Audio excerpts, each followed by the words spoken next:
Bonjour mon miracle, on est dans le premier défi de cette deuxième saison de 28 jours de gratitude et ça y est, on se lance. Ce défi est très simple sur le papier, c'est l'heure de faire les bons comptes, mais en fait ça dépend aussi de ton état d'esprit.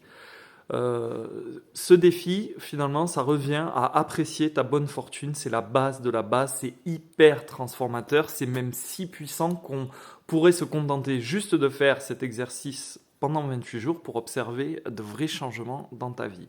Et c'est d'ailleurs un rituel qu'on va faire à partir de maintenant tous les matins.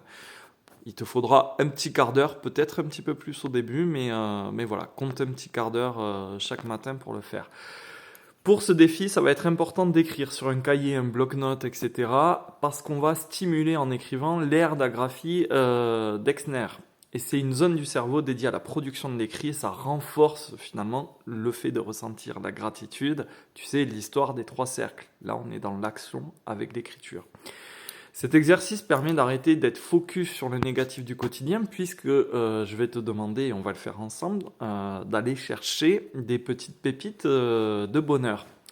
Alors par contre, ça paraît simple comme ça là quand je le dis, mais c'est pas si évident quand on se retrouve devant son cahier.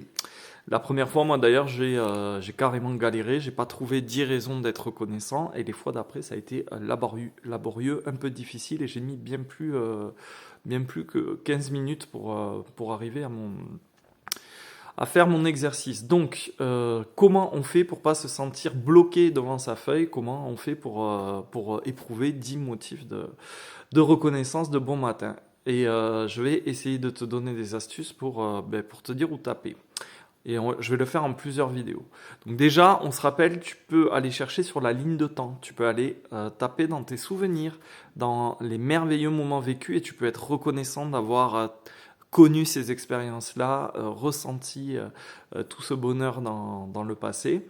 Tu peux aussi commencer petit avec des choses anodines, avoir un toit sur la tête, un lit confortable, de l'électricité, ton travail, ta santé, ta famille, la vue sur le jardin.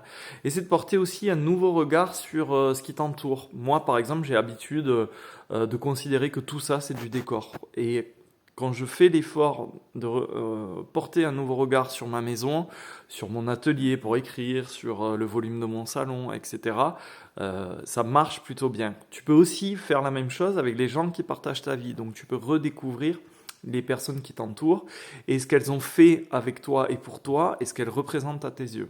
Ça peut t'aider. Et je vais t'aider dans les prochaines vidéos à vraiment ressentir une gratitude assez puissante avec cet exercice dans les deux vidéos suivantes. Mon